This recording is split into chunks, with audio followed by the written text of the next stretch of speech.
And every Christian is the only one that's got it right. Everybody else is wrong. Yeah. No, I'm definitely not that type that think like I have. No, I don't think you are. So I'm far away from that kind of person. So, like, we're speaking hyperbolically. How do you mean? That's most Christians. Most Christians think that like they're the ones that have it right and everybody else has it wrong. We know it's not every single Christian. We're speaking hyperbolically. Oh, we? Okay. I thought you were talking about me. Okay. No, we. Not the atheist, this atheist side that we're just talking about. Every every Christian is a unique Christian, has things every other Christian. I mean, I used to have that. But you have a unique Christianity. I used to have that understanding, but at this point, I could tell you right now. Otherwise, I wouldn't sit here talking to you guys, like, you know. Right, and that's why. And again, nothing. You guys like again, like I said before, like I'm gonna leave the room and come back and still hold to what I hold to, and I still enjoy talking to you guys. Again, sure. Why can't people have conversations, you know, regardless? No, it's fine, Melly. We figured out that you are a pope of one with your own scripture. You've got your own little religion going. It's just you in your own little world. You don't follow the Bible, right? You've got your own ideas about this stuff, right? You're not in America, are you? You sit on your high throne and go, "This is the truth," right? And I've got no receipts to back it up, but yeah, I mean that's fine. You can. But I just want to believe. Famous things you hear people say, like Enigma tried to say, like Jesus being God. Like that's a famous thing, but biblically that is simply not the case. It's not contradictive on that subject. So there we go. There's a couple of verses that can be translated in a way where it can be applied that's the case, but there's really nothing in the Bible about that. Yeah, not exactly. Like they say, for example, when Jesus said, like, you and I are one. Jesus also says, Father, can you make them one with me as you and I are one? Yeah. So that right there breaks down every idea of it being one person that was reincarnated, that was reincarnated into a world. No, more like the brotherhood. Like in the sense of a brother, like the unity. So you're using logic there. Yeah, more like a brotherhood. Not being one in essence, like the Trinitarians teach. Cilantro? Because the Trinitarians teach that Jesus Christ and God are one in essence. All of that is theology that is not found inside of the Bible, because Jesus himself makes it very clear. At even John himself, the book of John, right? We could have some verses, of course, that sort of go over the top, but we have a majority of texts where Jesus is referring to the Father as a different person, a different identity from him, right? He does it. Going to be a teacher, no one knows but the Father. But the funny thing is that you use logic for that. You can logically track that and say absolutely perfect sense. But when it comes to something else, you don't logically track and you go by your feelings or how you feel or what you think you feel or what you think you know or believe or whatever. That's the disconnect that I used to have as well when I was a theist. It's quite freeing able to look back at myself and say, oh my goodness, I was such a hypocrite back then, because I was saying yes, logic is, this and that, but then holding on illogical things which made no sense. I'm so embarrassed when I was a theist. I really am. I understand what you're saying, and this idea that things are supposed to be, like, I just don't think, like, the knowledge of the Bible that I have, for example, it isn't just a general knowledge. It is just one book that was written from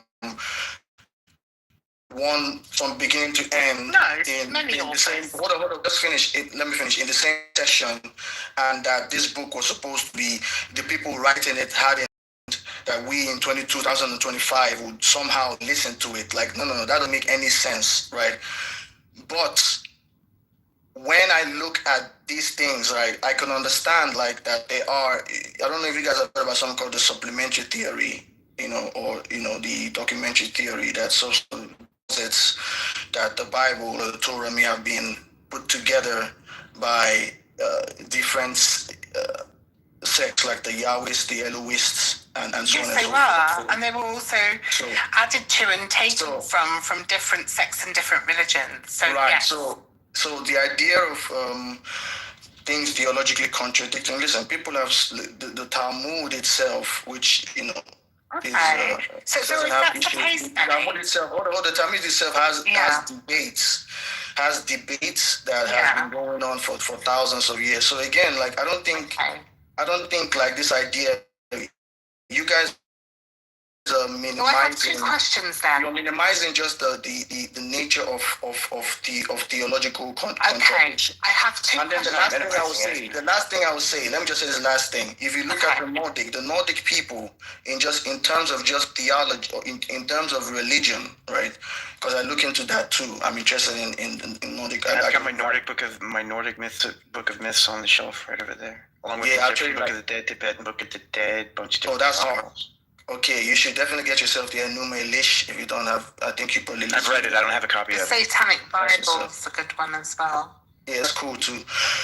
So if you look at like the Nordic, the Odin. I have himself, a Skeptic's Annotated Bible. Is that close enough? Oh, the Skeptic's Annotated Bible. That's cool. In King James. Also now incorporates the Bhagavad Gita. So there you go. Yeah, I mean Odin himself. If you look at the Nordic mythologies, of Odin, he's a very contradicting figure. So, like, I understand that, of course. It's contradictions. Yeah, but but the Nordic actually dwell in this. Like, this is actually like what makes them very different from that. Okay, that's all except, but go ahead, Enigma. So I have a couple of questions quickly. Do you believe that God wants to have a relationship with us? Yes. Yes. Okay. Does God always get what he wants? He surely does, because he's God.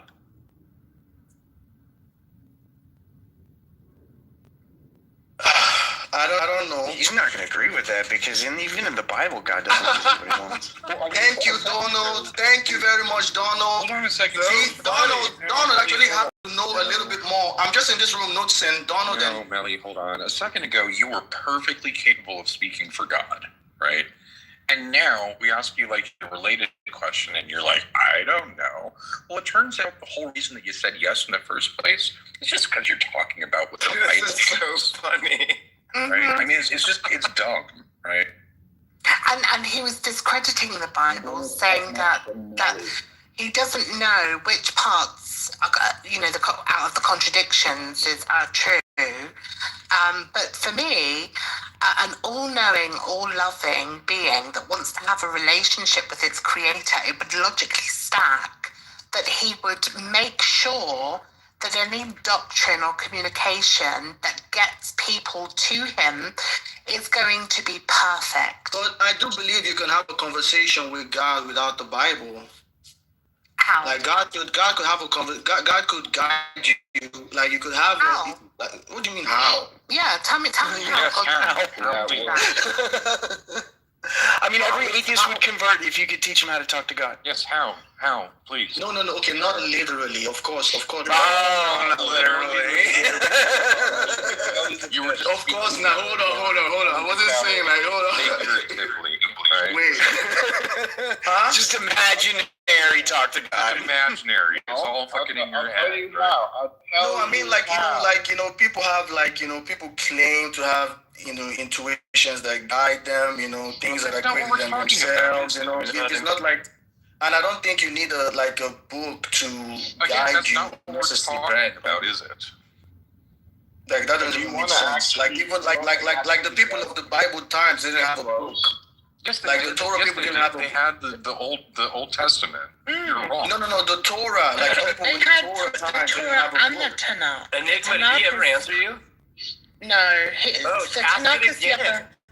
Okay, let's try again.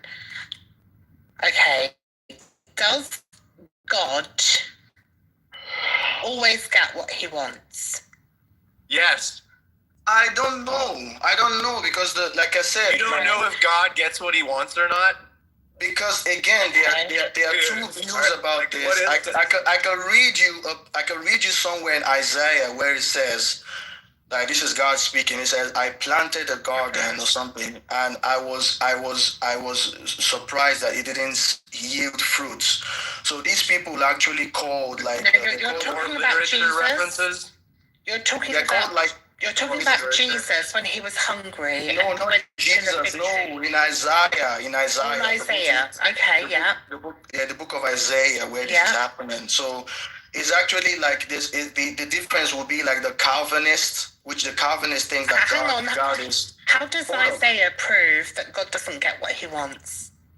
Because there are simply different views about. Because I cannot speak for my own mind. I need to deeper and deeper and understand and ramble and poetic and all these things. I don't know. I have to say something. But why do you think that, God doesn't always get what he wants? Where does it specifically say that God doesn't get what he wants? Because if God is all-knowing and he knows the past, present and future, everything that he does in accordance with creation, if there is such a thing, is what God wants to happen anyway, because he knows what the outcome's going to be and he's going with it. But you're using if God is all knowing and he knows us. So is God all knowing? All of these are universal ideas, right? Like, are you a universalist? If you look at the Melly's just so non-committal. If you look at the picture of God, hold on 1 second. Look at the picture of God in Genesis. These are not universal ideas. He's not committed to any of these positions. So hang on. God is not all good. He's all-knowing. He's not everywhere. So if you look. So what is the use of having this God in my life? Right. So if you look at earlier representations, anthropomorphic pictures, images of God, right, throughout the book, especially in Genesis and Exodus, right?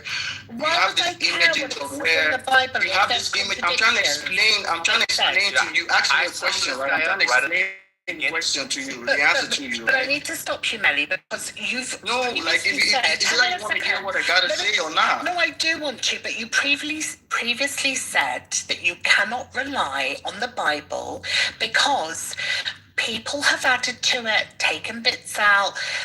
There are contradictions that come from different sects. So we've already established the Bible, a good source or a good point of reference to go to get to a logical argument. I would like you to show me where you would go to other than the Bible. Again, I think you've interpreted what I've said about the Bible. Okay, right? so the fact that I explained the documentary hypothesis or talked about it doesn't mean that it still can't be or the certain core messages, right, aren't ran through. Like I'm not saying that because different people came up to write the book, it means that, for some reason I don't hold to the book. I never said that, right? You do hold to the Bible then. Okay, so forgive me from my parts of it. He only holds to parts of the Bible. So which parts of the Bible do you hold to? I want to know. How do you choose which parts you follow? I'll go with just full Torah if I were to choose. Okay, so great. But again, let's go for Torah. Let's go for Torah then. Okay. So this idea of God of God knowing things is not really found. Knowing things before they happen or things like that. You don't really see that in the Torah. Knowing everything. He knew things because he made prophecies. He didn't know everything. Yeah, I could give you several examples where God, at first, he says there's a sound. I believe this is coming from some of the Sumerian text or something where Enki and I think either one of them goes down, right? So this idea of him going down because he doesn't know what's going on. And then with the thing with Sodom and Gomorrah, he's speaking with Abraham and he tells Abraham, I'm going to go there to know. right? On the third one in the garden, he didn't seem to know why they were not dressed. So like you see, like where they were to begin with, where they were and all of that. So like the image of God generally to the ancient Israelites wasn't this super highlight real, you know, I know everything. That's not true. Hold on. Those pictures weren't there. Nope. Gotta stop you right there. Isaiah 46. Isaiah is later on. That's later. I'm talking about Torah. I'm talking about Torah. Yeah, that's a lot later than Torah. Right. Isaiah is not the Torah? No. Only the first 5 books of the Torah. Right. Yeah. The Pentateuch, the first 5 books, is the Torah because that is the law that was given to Moses. Everything else after that, the 34 books after the verse 5, that is the Tanakh. Then you have the New Testament. Yeah. Right. Yeah, those are the laws and prophets is what they call it. Which 5 books are those in the Torah? Numbers, Leviticus, Genesis, Exodus, Deuteronomy, Leviticus, Exodus, and Genesis. Got it. Thank you. Sorry. I didn't mean to talk over you. I'm not feeling very well, so I'm taking some pills. So Melly left, huh? So does God know everything that happens in men's hearts? Okay. Wait, what was the question? Does God know what people think or feel? Yes, he does. According to the Torah? Yes, because he's God. That's why we call him God. I think she was talking to Melly. Oh, I know. I was just giving in I a think Melly left. quicker answer because these people never answered. I'm here. I greet them up. You know, it's all good. It's all good. But according to the Torah, which are the first 5 books, no. To assume that you are more following of Judaism than Christianity. So I have verses where God is.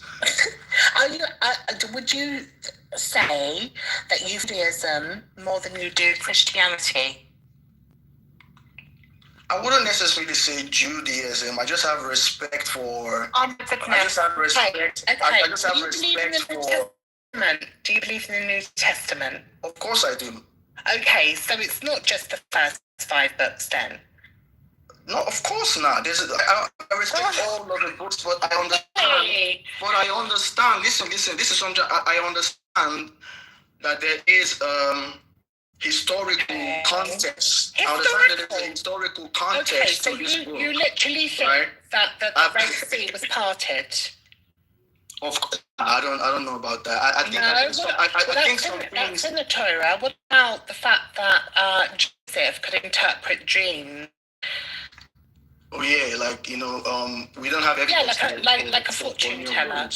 We don't have evidence for any of those. No. Okay, so why do you say then that the Torah is pretty much perfect if you don't believe the things that are in it? No, I don't say it's perfect. I just say it's the earliest. It doesn't matter whether it's the earliest or not. Oh yes, it does matter. No, it doesn't. It doesn't. Okay, so the idea that the Earth was flat is earlier than the idea that the Earth is a spheroid. Does it matter that the earlier hypothesis came out? No. Whether something is old or not has no credibility to what the truth is. Yeah, that's to the topic of flat earthers and stuff. Yeah, I've been getting angry. I've stopped talking to flat earthers. I've stopped. Even if it's in the Bible, you could. But why? I don't see the earth as flat. That's crazy work, right? But that idea is an older idea than the world being a sphere. Yeah, but that isn't like I wouldn't say like it's a theological question. I think that's more of like a physical. It's not theological. How is it not theological if God created everything? Yeah, I mean, God could have created the universe too. I mean, what are you talking about?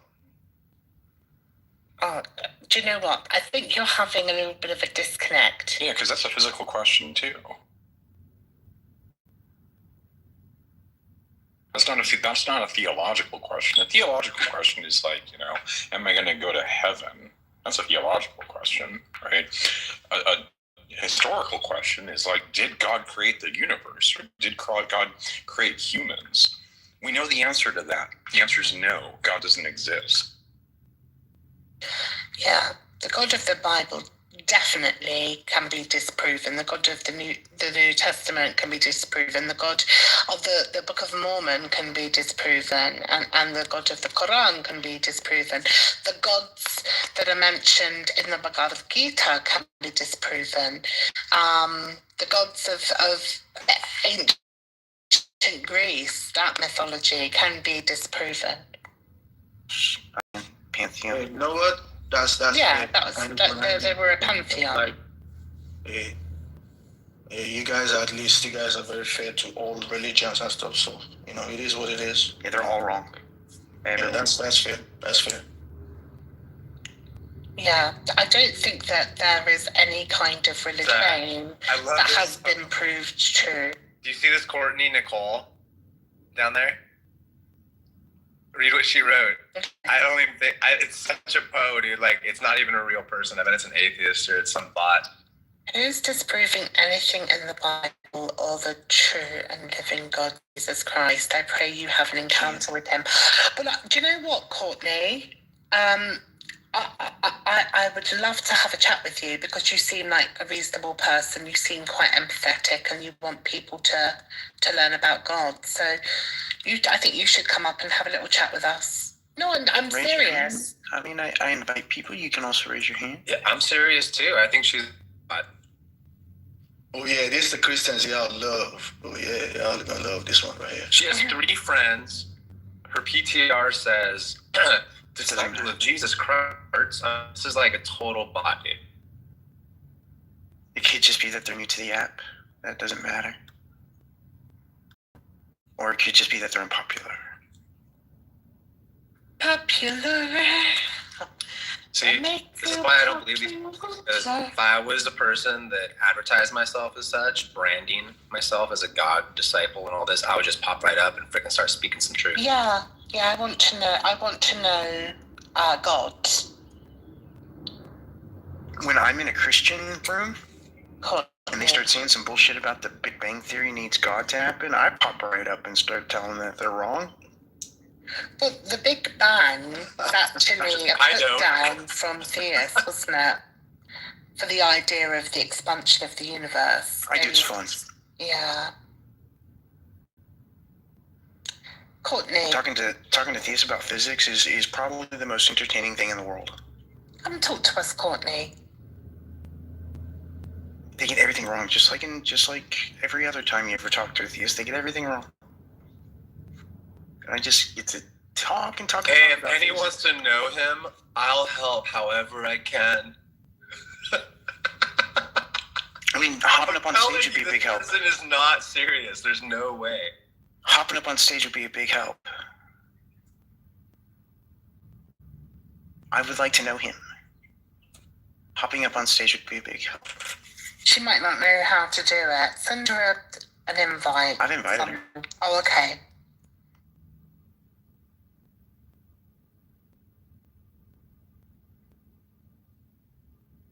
When I invited you, your screen changed and it said, you've been invited, accept or decline.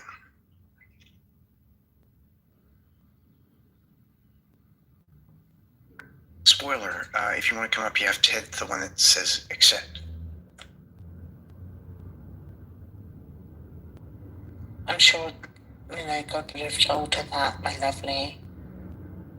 But Enigma, though, do you understand that there's an evolving image of God in the Bible? Do you understand that part now? You can't possibly teach me anything that my professors at Exeter University didn't really teach me about the Bible. Fair point. Now that's fair, but if you knew that, you wouldn't say like that all Bible believers think that God knows everything at all times and all of that stuff. When did I make that claim?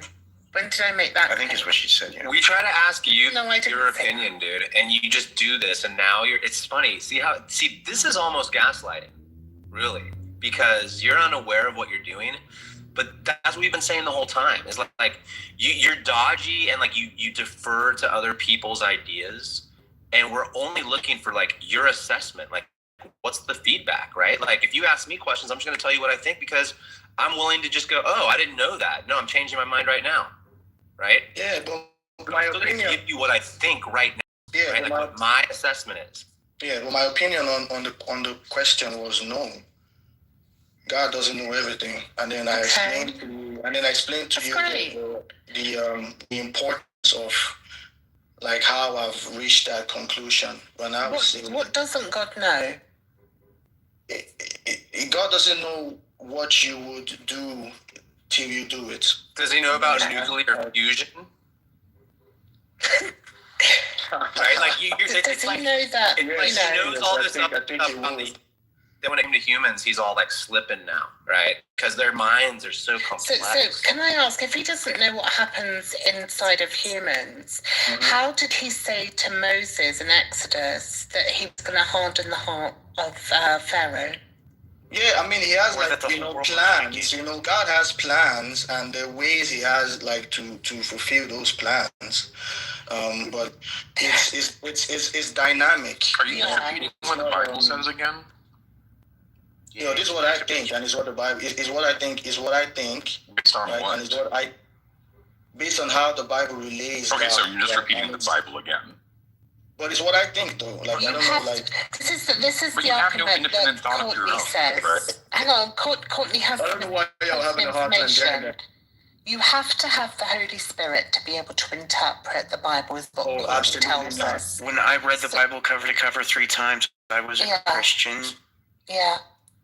I was, I was a Christian when I read the Bible the first time, and then the other 5 times after that, plus all of the times that I referenced in my studies, I was an atheist because that first reading of the Bible made me question everything. That'll do it. And only a little down. And it was hard. It was a hard road. I went from being a theist to a deist to a pantheist to spiritual. And then I was like, what am I doing with myself? I'm just, this is ridiculous. And then let go of it all. And I feel so much better. And you have to remember, I came from Catholicism. And in Catholicism, condemnation and self-hatred is what's taught to everybody to keep people compliant.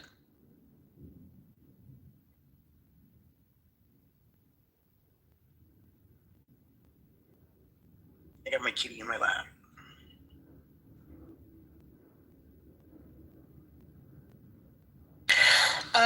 Lord, give me the Holy Spirit so that I can interpret the Bible.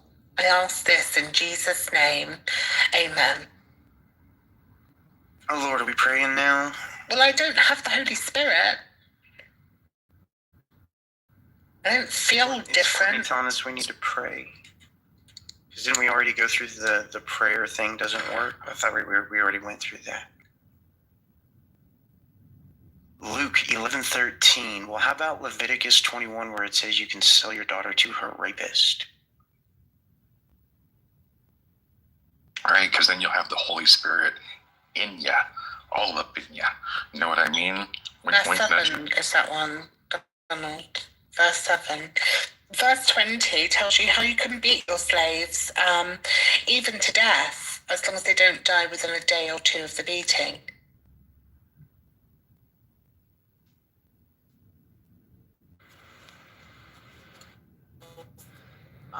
Today, when you say you're a Catholic, were you like? I'm not giving you any information, Joanna. You're a doctor. Me? Yeah, going around telling everyone where I'm from and what, I don't like that. He could have apologized. I apologize. I didn't know it was a secret. It's such a big area. I don't think anyone could find you anyway, but it's nice to see. I still wouldn't do that to anybody on here who had said, yeah, it's just not the done thing. Come on. Not familiar. But yeah, it's nice to see you. Thank you.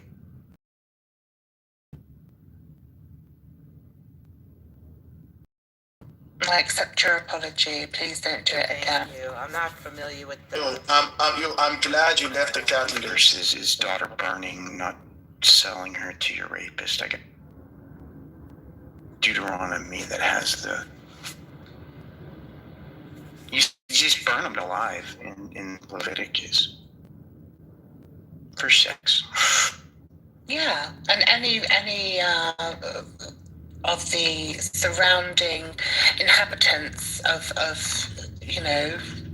Israel, you have to go out and force them to be your slaves. If they say okay, they become your slaves, and if they say no, then eradicate them all and take the women as sex slaves and no, just the children, the female children. Yeah, they please the eye. Yes, slaughter even the animals. I mean, what did the animals do wrong? Drivers might feed on the animals, right? Can't have that. I think the best for me is, if another place is worshipping another god, you have the right to go in and rip open the pregnant women's bellies and dash the fetuses on the ground, even though abortion is wrong. Yeah. Yeah, that's not. I want to say it says rocks, but I get wrong. That's not. Yeah, the rocks, the ground, the rocks. You're right. Hosea 13:16. You're taking that out of context. Oh, of course, yeah. How else are you supposed to take it then? it's like the perfect Christian response, man. That's what they all say. You're taking that out of context. You don't. Just 9 times out of 10, the context. I write that off. That's what I do. I write that off. Put it in. It's like 80% of the Bible. Amen. Well, let's rock with what we got. But like the whole or we could just throw out the rest of the 20%. That's why you could see me people could hear me talk about the Bible, and all of a sudden, when we're talking about Zionist or whatever, right? I have a serious issue with people being oppressed, so. I could talk at one point about the Bible, then I could switch immediately to talk about how much I definitely hate extremism, right, wherever you may be found, because you think you're the chosen people. Please. Is that Christianity being the problem is that Christianity being violent wasn't an extremist section of it for the vast majority of time. It was the majority of it. He's talking about the Jews right now. But the funny thing is, and also the national Christians in America, right? They're doing the same thing. The Islamic extremists are doing the same thing. They think they have most fundamentalist religions. They think they have a superior view of the world. Would you say that the Torah is a radical religion? James, you don't say that. No, but would you? Because it was written by Orthodox Jewish people. I mean, just look at their culture. Like the fundamentalist Orthodox or something. Yeah, it is, and that could be one point for just with the evolution of it, right? You see how it sort of calms down, even the language itself. It's very rough in the beginning. Towards the middle of the Old Testament, it begins to calm down a little bit, and then you see what happens in the New Testament, where there claims to be this sort of overall of world views of how you should quote unquote treat people. So yeah, I would say that. I would definitely say that in the sense of, the time it will be compared to what we have today. Like, there's no way in hell. Like I told you guys before, like the whole story with Abraham hearing a voice and the voice telling him, "Oh, take your son." I've told Christians this to their face, and they think I'm mad. They think I'm crazy, and I don't know why they think that, but I don't care actually. What's but the like, story of Abraham in the Torah? Yeah, when they say like go kill your son, like I've thought about this. If I have a son, there's no voice. Even if I heard a voice, audible, right, and telling me go do this, I'm not gonna do it. I'm simply not gonna do it. Like, and one of the few Christians I've heard actually say that, so I'm actually pretty proud of him for that. Yeah, he's one step okay, one foot in among I us now. understand that people. I just let people sort of, because again, I understand I was there at some point, but then people grow, and then I let them sort of be what they are. But like, I just tell them exactly who and what I am. So in certain, especially when we talk about situations like that, I have to make it very clear that that's not happening, right? That's not happening. So in that context, absolutely, it's more radical. So that's why I'm against like radical ideas of thinking that you could believe all you want, right? But like, it shouldn't endanger or influence someone else's life. They should have autonomy over what they believe, and that's just it. And yeah. Sorry, did you say that people should have autonomy over what other people believe? No. What they believe, not what other people believe. Like, yeah, well, you do have autonomy over what you believe, don't you? We don't have any blasphemy laws anymore, do we? I mean, thank God, right? Scotland still does. Thank God. No, actually, saying that, we are very, very close to going back to blasphemy laws. So people in the UK, if they mention anything about Islam, or anything to do with Islam, it's considered a hate attack now. So yeah, it's getting quite hairy scary in the UK. It's not much better in the US. I hear you. I hear you. And, like me coming from Nigeria, like I said, if you're watching the news. Yeah, my dad comes from Nigeria as well.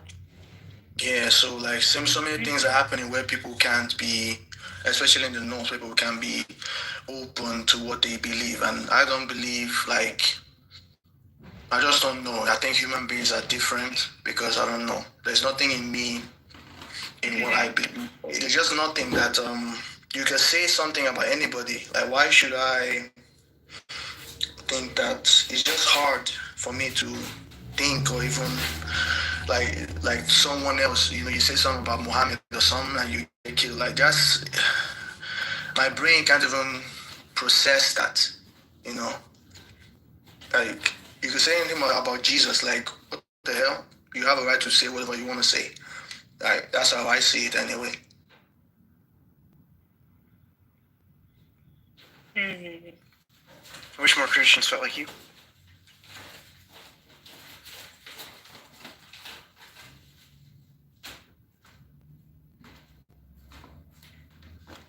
Just fell into the atheist trap. Another unwitting, unknowing victim of reason. That's funny. No, this is nothing y'all going, like, I'm gonna leave here and still have like my conversation, but again, like I said, great conversation. I'm still here. It means that I'm enjoying it. I might leave at some point, but I'll be back. You know what I mean? Like, I'm not like those type of people that just like don't conversate with people like we do in real life anyway. Like, people I work with have different beliefs, don't believe. Who cares? Like, at some point you should be just able to have a conversation. Like, damn. Melly is going to leave here still professing to be a Christian, but he's already demonstrated that he's not. He's probably an atheist. Sort of heretical for a Christian, but...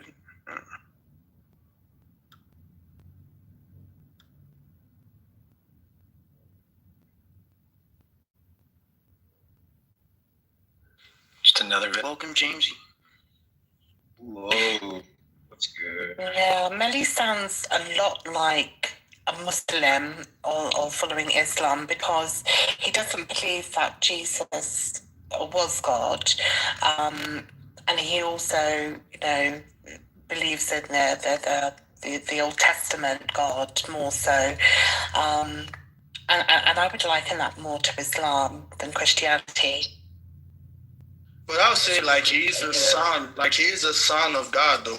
So like most Islamic people won't say that. Yeah, son of God. Son of God meant prophet for the time. Do you think that Jesus was the prophet? No, he was definitely more than that, but he just wasn't God. Okay.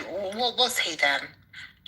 He was a divine being, right? He was some kind of divine being, but he wasn't God though. Is he an angel? Possibly, he could be like a messenger of God. Aren't we all divine beings? Because we're all. He's not God though. Like that's the one thing. That's the one thing I'm gonna drive in. He's like, because the whole Trinitarian thing, that's a whole Greek thing, with the he and all of that. That comes from certain kinds of Greek philosophy. No, it's Mesopotamian. It's again, El had 3 sons who were in a trinity position. The god of the sun, the moon, and the sky. Agabal, Baal Shemin, and Malak Baal. Yeah, sure, but those weren't him though. Like if you look anywhere in the Sumerian, there's always a chief deity. There's always a supreme deity. So is Jesus a demigod? Is he a bit like? I don't know why. I don't know. However you want to explain. However you want to explain it. I don't think he's. Is he like one of the Nephilim? I don't know. Do you know what the Nephilim are? I just know he ain't the Most High God though. That's all I know. Okay. But do you know what the Nephilim are? Of course I do. Okay. How did they come about? Where the sons of God met with the daughters of men. Genesis. They were first. Okay, what is a son of God?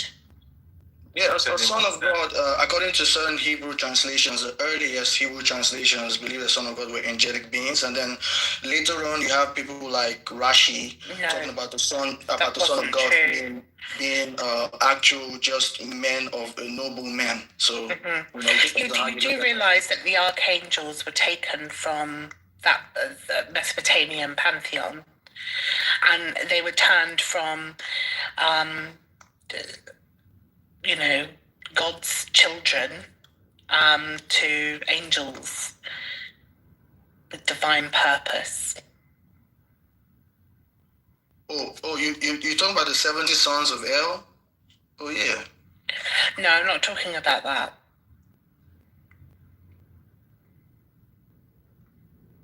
El had 3 sons. He had brothers. He had a wife. He had a hooker. He had again. It was a very humanistic variation, a bit like the Greeks, a bit like the Egyptians. Those pantheons were very humanistic in nature, and then they wanted to pull away from that, so they made God. Right, but those 70 sons is literally in the Ugaritic text. The El literally has 70 sons, which was 70 deities. Yeah. Mm-hmm. Yeah, but that's including all the other gods. Yeah, all them were gods. They were real gods, I'm not well. I picked up on the mimicking. Jesus wasn't God, man. So Jesus wasn't God. Is God God?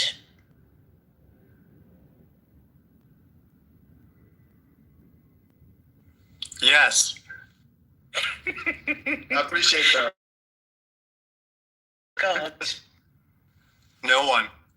Oh, that's a lie, honey. What? Humans created God. Who did? I'm sorry. Oh, I mean, that's just an infinite regress. I mean, who created God? Oh, right. Who created the person who created God? You know, I mean, all humans. You know, you could either say God created himself, or you could just end it at humans. However you want. Hey, man, we here, right? Well, if a character from another pantheon was taken to create your God, then it's less likely to be true, isn't it? Because you're taking from another religion and making up a story about your own. I mean, it's more of a polemic. You know what that is? No, Okay. So a polemic is basically when you use. It's a monolatry, basically. What was it? A monolatry. What's that? So it's a religion that recognizes multiple gods, but you're only allowed to worship one of them. No. I said polemic, not polytheism. Okay, so a polemic is trying to use other cultural ideas, right? So it's like trying to make an argument by taking other cultural ideas and turning it on its head. So like you see that happen with like where they took stories and they were basically trying to answer those stories as to say this is what actually happened in the story. So you see that happen like a lot of times. So that's what the Bible is doing. So it's like the Christians try to do a prophecy. Somebody could make that argument for the Bible to say it is. It's true. They took from all of these different. People are like, where do we come from? We don't know. We'll make something up to make ourselves feel better. Yeah, because at the end of the day, the questions of existentialism, or these were questions that were at that time, right? And someone could argue that it's still at this time, although you guys seem to know everything, so maybe not you. Everything, just a lot of the rest of the world, right? So the rest of the world has this like existential delusion, and I was a part of that delusion. Yeah, where we ask questions, and these questions have been asked like for thousands. Yeah, but we can ask questions, but when we make assertions about those questions that we have no knowledge of, that's called being deluded. Yeah, sure. You know, but then we have if you look at these questions and these answers, I said assertions, I meant assertions, sorry. Right, so what you could come to is that one could make an argument that all of these different cultures were basically asking different questions theologically, and the Bible. Someone could argue this, that the Bible is trying to answer those questions theologically by using their own myths. So that would be like the polemic context to that. So like that's why you see like there's a flood.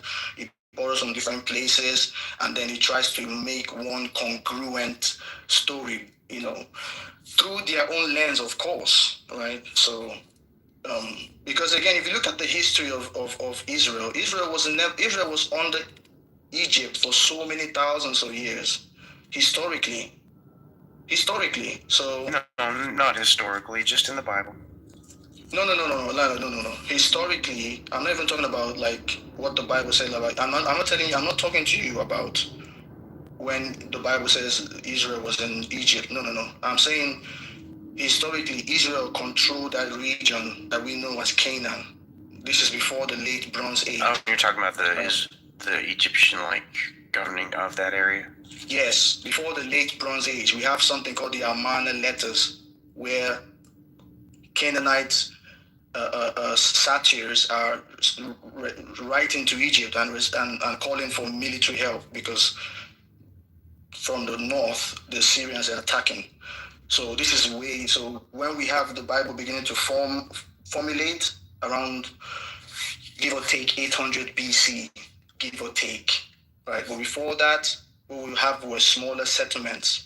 So yes, there was a lot of influence in that context, like as to the other external beliefs that were always moving through that place, like the place of Canaan. It wasn't just one constant place. There were so many religions through trade that moved in and out of Canaan due to the control that Egypt had on it for so long. This is what I believe. This is how I believe, like the Egypt story. I don't even think it's a literal story. I think what they were probably trying to do was just write a story, right, that was simply going to explain or what happened till after the late Bronze Age. Because whatever happened in the late Bronze Age, so many civilizations got destroyed, and nobody really knows what really happened. But for some reason, Israel, we still don't know. But Israel formed after that, as we know, right? So they could have been like the possibly breakup writing of those, this, like the steppe area. Yeah, they could have possibly writing trying to insult Egypt in the sense that Egypt controlled that region, but no more. So it was sort of like a metaphorical story for we are now our own people. So they had to write it in the sense of we were under Egypt and we went into Egypt, blah, blah, blah, blah, blah, blah, blah, blah, blah. You have a pretty good understanding of the actual history, which is more than I can say than most Christians.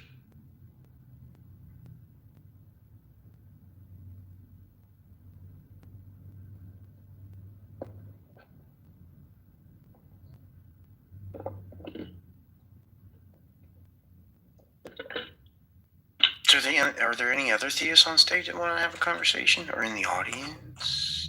Or are you still around? She may have left. Yeah, I'm a believer. What's this room all about? I like to talk to theists about God. Are you one of them atheists? Yeah, I'm one of them atheists. All right, well, you're tearing this country apart. I'm not the one doing that, by the way. It's the theists that are doing that.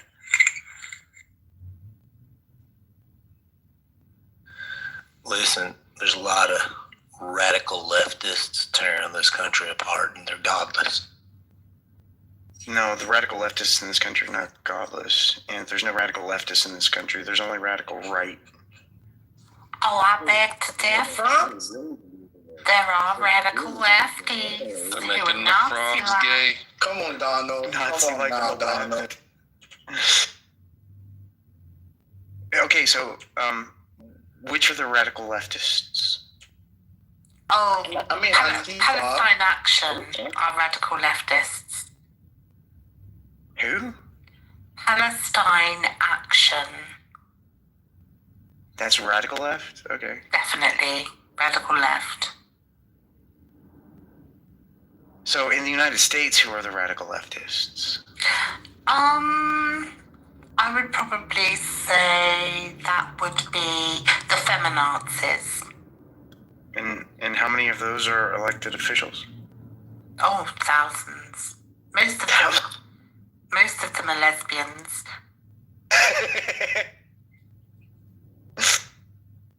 All right. Who was the first person? Was that just a joke too? I'm sorry. Are you calling me joke? No, I'm asking if you were joking about the radical left thing. Well, that's a funny question. See, you guys are kind of, I can understand what's going on in this room. Do you? What's going on in this room? See, now you're trying to gaslight me. Honey Badger.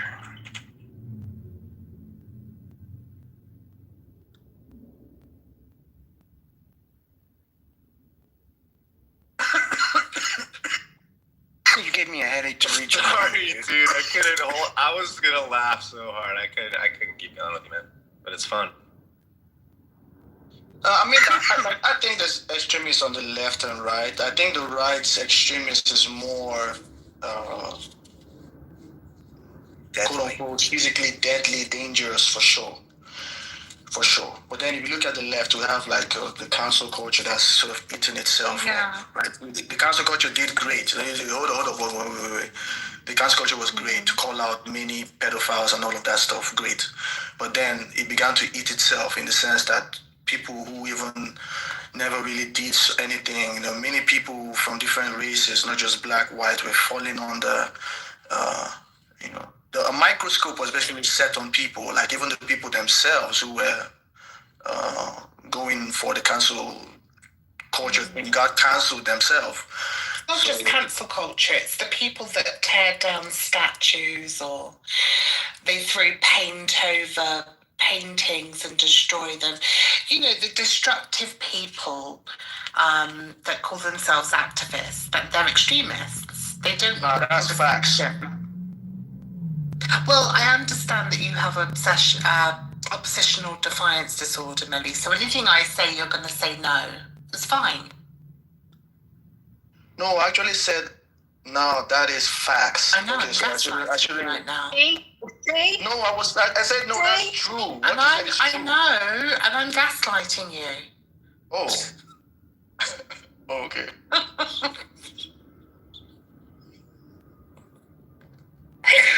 Oh, don't. It's too easy. Sorry, Jay, did you want to say something?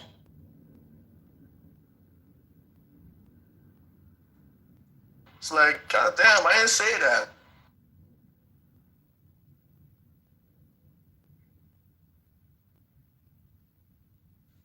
Are there any Christians on stage even? There aren't, huh?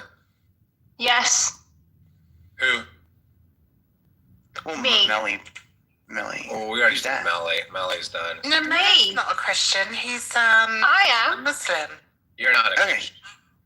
I am a Christian, thank you very much. Don't tell me I'm not one. So here, can I ask you a few questions just really quick? I'm going to try to be really concise. Yeah. So Literally not I don't want to take a lot of your time. Is that okay? Yeah. Okay. Is your God real? Yes. Does he affect my life regardless of what I think about him?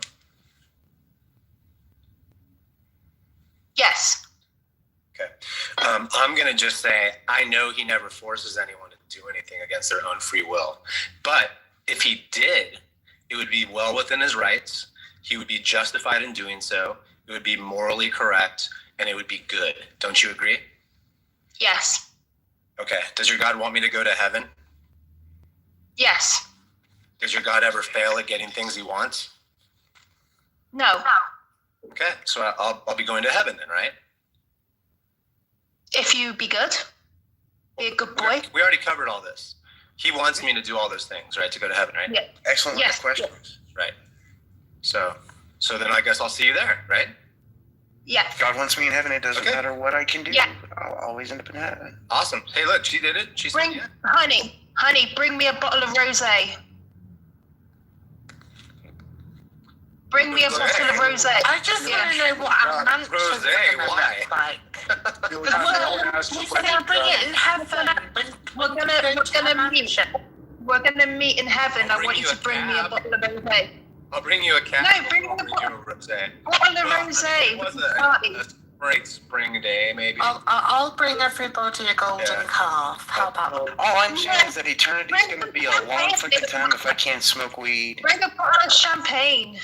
Yeah, honey shows up You with like won't strawberry need hill, right? But seriously though, saying I'm a Muslim, I don't know if you were joking though, Enigma, but saying I'm a Muslim simply because I'm telling you what the Bible says about Jesus Christ. You just align with Islam. He's the son of God. You align more with He's Islam. the son of God. No. Islam. Christianity. No, I align more with how the Bible explains. Even David himself is called the son of God, right? But David is not in the Torah. David is not in the Torah. No, he's not. He's in the Jesus is not in the Torah neither. No, I know, but you disregard all of that. You said you only go by the Torah, the first 5 books of the Bible. David Bowie. I said I revere that historically more than other David books. Bowie. But to say that someone isn't a Christian, they don't see Jesus as God. I'm telling you right now, it's theologically out to say so. Like you should look into that a little bit more. Man waiting in the sky. Jesus is not God, and I'm a Christian. Donald doesn't like singing because it gives him a headache. Right, Johnny Storm, you seem to be a Christian talking about David Bowie. Johnny Storm, you seem to be a Christian too, also, right? Yeah. Johnny. Yeah. Why do you believe in God? Johnny. I in a nutshell, I think it would require more faith not to believe in God. Never nut. Why? But What? I don't have any faith at all. It's all breaking up, robotics, people off mic and stuff. I don't have any faith at all. I said it would require more faith to not believe in God. Yeah, I don't believe in God, and I don't have any faith Wait, at all. you really believe that? You think that as an atheist, I have more faith than you as a Christian? Hold on. Yeah, you have more faith in your creation story than I do in my creation story. I don't believe in a creation. Nothing's ever been created, so that's false. If an atheist didn't believe in creation, then an atheist doesn't think they're existing right now. No, I just don't think anything's ever been So created. you're telling me my parents... Exactly. Your story of origin, I don't know who's talking altogether, but your story of origin, is it me now? So are you telling me then that my definition of how I was created by my mother and father fornicating and producing me isn't true? No, I'm saying your amateur question is terrible. I'm talking about how you would assume humans were existing on this planet and the creation of humans. You require more faith in your evolution process. You're right. No, I have. Okay, so from your evidence lights, that of just evolution. means faith can be used to come to the wrong conclusion about reality. I have evidence of evolution. Faith for that. If you have evidence of evolution, I have questions. Well, you just say you had faith in those things. Sure, go ahead. You got an evolutionary biology, or All right, here we go. With evolution. Here, are you ready? This should require trust and faith. This lead to first the question truth. should require only maybe 4 or 5 words if you know what you're saying. As we know, evolution says that mammals come from reptiles who first came from fish. Tell me the reptile that mammals came from, and then tell me the fish that reptiles came from. I'll wait right here. Okay. Oh my God! Why? Yes, that is evolutionary. That is evolutionary fact. Evolution. You don't have to know the exact species to know what happened. Yes, there is. We don't know the exact species. She's not ready for the conversation. Let's get the guy that said he knows about evolution. Come here, boy. Talk. Wow, kind of a dick move. Are you referring to synapses? Yeah, T, you know. I want you to tell me which one is your link that went from. We'll start from the beginning, because I'm not even going to go before fish, because I'll debunk everything prior. We'll go from the one that went from fish to reptile, from reptile to mammals. Water. Water. Oh, Lord, can we move on? Like when people say, I don't know her I'm position. not a monkey. No, we came from monkey. We came from monkeys. No, apes. Great apes. They're not monkeys. Neither. We didn't come from either. We share a common ancestor according to science. I want to know which mammal came from the synapses, which came from the reptiles, which came from the fish. Break it down for me like I'm 5 years old. You got the...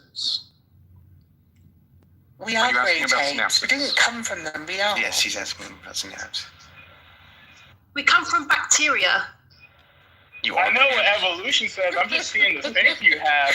Tell me which reptiles went and evolved into a mammal, and then I can keep asking you some more simple questions because I want to see which fish turned into a Wait reptile. for the question here. Are you asking about synapses? I'm asking you, what is your missing link from reptiles to mammal and from fish to reptile? Yes, there is. Because evolution says that they one evolved to the other. No, I'm sorry, Johnny. There is no missing. They're not missing. Slow down, Johnny. So what is the name of the species? Name it. Synapses. Synapses. He's been telling you this whole time. I've been saying this over and over. No, you didn't, because I first said which is the one that went from fish to reptile. What is it? Fish to reptiles. It's synapses. Hold on. That's incorrect. I said from fish to reptile. Name it. Which one is fish to reptile? You said lie right now. to mammals. No, I said that was first, and then I said before that. Don't act like I didn't say it. Don't act like I didn't say it. Answer it now. From fish to reptiles, what is the link? Calm down, Johnny. Fish to reptiles. I want to hear it. That's Tiktaalik. Keep calm. So Tiktaalik is from fish Do you to hear reptiles. how he's just saying, regurgitating what AI says? This is the faith you require, because there isn't one fossil, there isn't one artifact, there isn't one skeleton, there isn't one DNA pattern that can confirm everything you said. Slow down. Hilarious. You asked a question and I answered it. Right? It's 100% fact. You require way more. Your question is just a regurgitation of some. Child, slow down. He's not regurgitating anything. He's 100% he's I answered regurgitating. your question. That's all I did. I didn't. He's literally named the species. He didn't say which one. We're talking about. Okay, again, I answered your question, right? I said I sought clarification. Are you inquiring about synapsids, and what would you like to know about them? You are getting debunked right now. You right now just died on a hill. Hold on. I'll show you right now. I'll show you right now. Because we know right now that there was a mammal that went into the water and became a freaking whale. Okay? It was a 3-meter mammal. There's no synapses that connected to that mammal. That's a debunking point to your whole point. Suggests. So the smallest. That's strike one. That's strike one. So the smallest unit of evolution is not the individual. So a mammal did not go into the ocean and become a whale. That would be a horrible misrepresentation of what evolution actually describes. In fact, the smallest unit of evolution is the population, not the individual. So saying that one individual went into the ocean and then became a different species is to completely misrepresent the entire evolutionary theory. And also, those are two different, organisms that did that. But amen. How do you do those gifts, Enigma? Press and hold your picture in the room. And then at the bottom it says GIF. Yeah.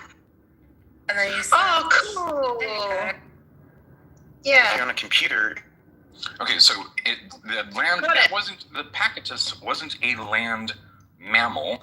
It was a species, right? It was a population of animals that went back into the ocean. So again, there wasn't one single individual that went into the ocean and then became something else. There was a population of the Pacatus, right? And that is what went into the ocean, is this population, and over the course of about 50 million years, speciated into other species. Oh, but there are connections to that mammal and other reptiles. That's silly. Of course, there's connections between us and bananas, for crying out loud.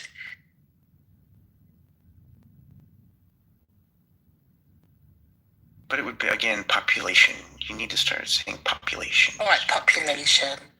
All life is interconnected. It's weird because I did answer, right? You said that you never answer anything I have. I did answer synapsids, and then you never made it past that for me to answer a second question. Well, let's bring it back up instead of doing this chat nonsense. But you have to participate and not just yell at everybody. It's annoying.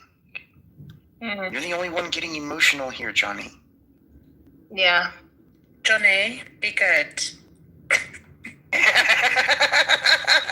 You only asked me one question and I answered it, so I don't know what you're on about. I invited you, Johnny. Maybe someone else has to do it. I don't know. Yeah, I invited him as well. Come on, Johnny. Have a conversation. Don't be a baby. Don't freaking yell at us every 5 seconds. Put the armor of God on so you don't feel triggered. Gird your loins. God damn it, trying to or perhaps it's on your shit. It's pissing me off. Fuck, man. Fancy. My fucking friend's daughter, right? She's like, what, she 12? And the shit looks like it's for 5-year-olds, and she's into drawing. I don't know what the fuck I'm doing. Isn't there like something that's like a proper sketch pad with these dumb characters on it? And on top of that, Hello Kitty's not a cat. It's a fucking girl. You believe this shit? Hello Kitty's not a girl. She's a furry. Yeah, Hello Kitty's not a girl.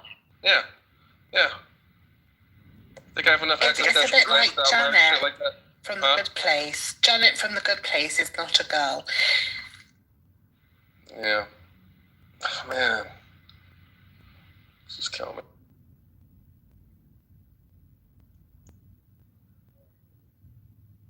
But if it's not real, what's the point if it's a girl or a fairy? Molly, you need to figure out whether God exists or not before we can have a further conversation. I mean, you clearly didn't know a lot about how the Bible was put together. Oh yes, I do know. Seems very knowledgeable about how the Bible was put together. Just from what I've heard, she seems very knowledgeable. You were the one that said it was the Council of Nicaea that constructed the New Testament. It was actually the Council of Constantinople. No. I said the Council of Nicaea was where certain. Oh no, you didn't. I like the Gospel of Thomas. Yeah. Trent is where the juice is. He did say there were other councils. He knew there were other councils. He did. He knew there were other The Council councils. of Trent is the best one. Yeah, and I know that Mark was the first book written. Now, what's this Tokadori shit? Is this related to Sanrio characters? It kind of looks similar. And that's like a proper sketchbook. Tokadori, yeah. Heard of that, Miss Enigma? That's some other. Rovis, my head is literally bleeding right now. What? With the conversations that I've had today. Melly, bless him, he seems like a really reasonable believer. You know, he's well informed, he's reasonable, but there are some little things that make me want to bash my head against a brick wall. He says he doesn't know if God exists. Don't do that. No, but I wouldn't. I'm not going to do self-harm. It's fine. You don't have to worry. The brick wall is far too precious to injure with my head. Yeah, the brick wall, needs to stand. Why would you get upset hearing that? I mean, I'm overjoyed hearing that shit. I'm not if someone says like they don't know whether that, it just makes me want to itch my brain. Now I'm talking to someone who may be more risk adverse. They're not going to just feed me any whim or fancy they have. They're thinking more about probability. There we go. Appreciate that. Probability or possibility?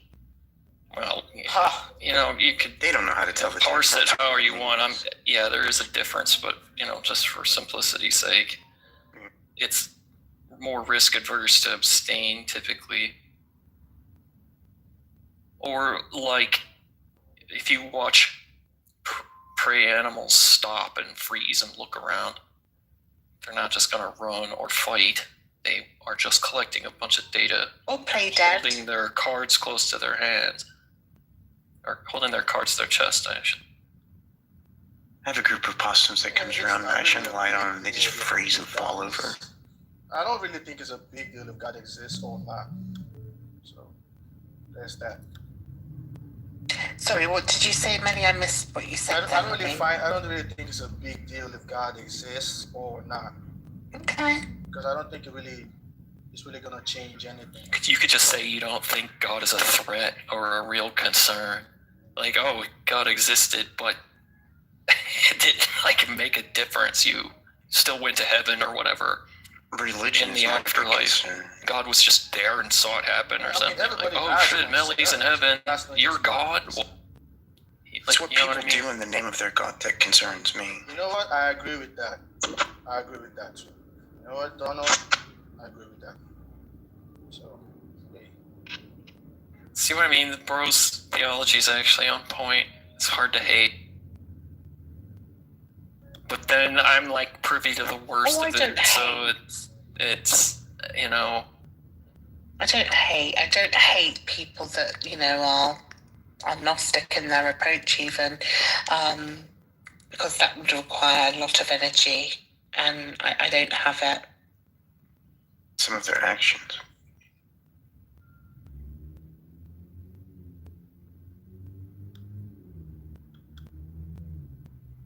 Actually, the more fundamental among them. I blame Donald Trump for a lot of this.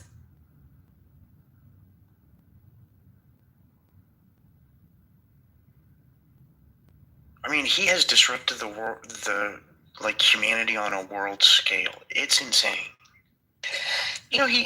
He's lost 40 senators, Congress people are going to be resigning before or just after the next midterms because of what their relationship with Donald Trump. 40 people losing their careers over one man. And that's just a direct result. All of the indirect shit that's happened, him bombing a bunch of Venezuelan fishermen. The body count is now above 100. And now we're invading their country. We're saying that if you don't give us back the resources that you don't owe us, we're going to invade. It's very weird. Don't know how that works. We're seizing their vessels and stealing their oil and killing their fishermen. But you have to restricting their remember, fucking airspace. What? You have to remember that Donald Trump is the Antichrist. Oh man, I think it's people like Donald Trump that the Antichrist character is supposed to be representing. Yeah, because people say that stuff. Oh my goodness. You know what's funny is if that's true, then the atheists in our culture are the prophets of the real God. Like, we don't even know it, but God's using us and will probably glorify us in heaven. It'll be like, you didn't believe me on earth? That was actually passing the test. You should keep your leaders accountable. That's how you ended up with the Antichrist. It's because Christians didn't hold their leaders accountable, but the Christian God actually says, I wash your feet as Christ and die for you, so you can hold me accountable. It's fucking crazy. That's so funny. You could spin Christian theology like almost completely on its head, and still you won't, because that's how they do it. That's how it was built. Yeah.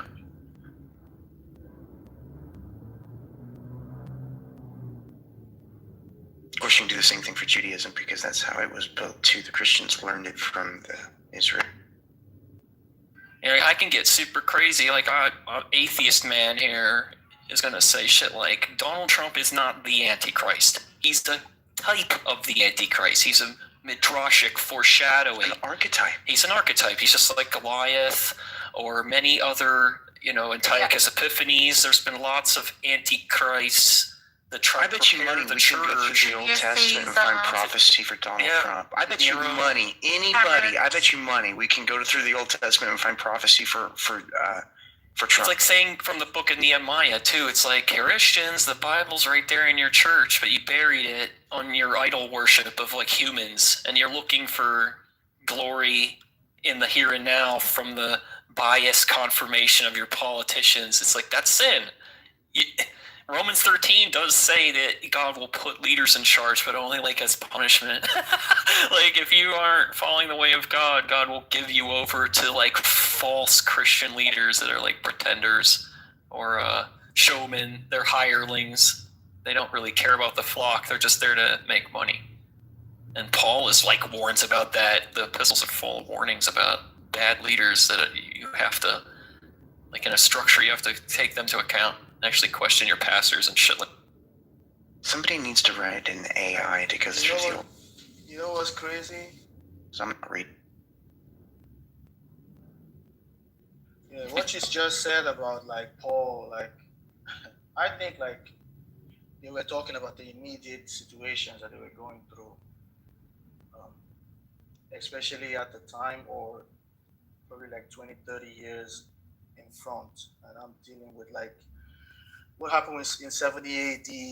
I believe there was a whole like anxiousness around that time, and even after that time, because even the Jews themselves believed that something would happen. Even Josephus, I think, tries to sort of claim in the antiquities that something happened. I don't believe a word. Did your mic get quieter again? Sorry. Sorry. Josephus claims that something happened in 70 AD. Right? I don't believe a word of Josephus. So there was this idea that something was going to happen because of how the Romans were treating the Jews and the early Christians. The fact that many of them got. You don't believe anything in Josephus? Sorry? You said you didn't believe a word of Josephus. No, not when he says like, in the antiquities of Jews, he was talking about like, oh, they were like chariots in the sky, in 70 AD and all that stuff. Okay. But the historical stuff probably. But like when he was like people write stuff, and sometimes they write stuff. It is what it is, right? I get it. I thought Josephus was more pretty much a straight arrow, but he does use some typological language. Yeah, he does. He's talking about like the scorpions, the Roman soldiers looking like scorpions. Like, cut it out. Like, cut it out. Like, he was probably talking about something. Well, with him, he knows better. That's why it's easy to spot that. But like, just to squirt him with a water bottle like a cat. Like people in the modern world, like for some reason, well, this started with the whole Antichrist thing. They thought like several emperors. Emperor Nero was the Antichrist. Well, it didn't start with him. It started with, there's a couple of them before that, right? But like Julius Caesar was one of them. Julius Caesar, and so like a bunch of them they thought. So like, I'm not surprised that that stuff keeps happening to. Well, the Romans were assholes. I mean, they're freaking. Yeah, they were. I mean, in the beginning they were, and then they changed their mind at some point. I mean, when I went there, they were toned down a bit. But yeah. Is Johnny here still? No, we don't get to hear his question, but to the atheists. We invited him up a couple of times before he left.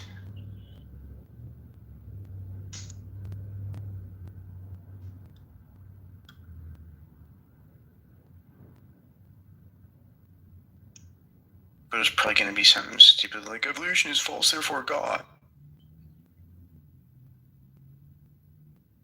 These stupid people believe in dinosaurs. That just feels like bait. Every time it feels like bait. It's not a defense of another proposition like the God theory. It's just attacking something else that is unrelated. It's like, well, your explanation doesn't fly with me. It's like, well, that's what we're saying, though. It's such boring phrasing, too. Like, what do they mean when they say, oh, you believe in dinosaurs? Like, what? What? What do you mean, believe? Believe. Gone and seen their bones, right? Or the fossils of their bones. It's literally like I start by believing things, but then I become convinced, and then I become certain by degrees, then it becomes margins of error, then it becomes like projections of revenue. It's like, how certain are you is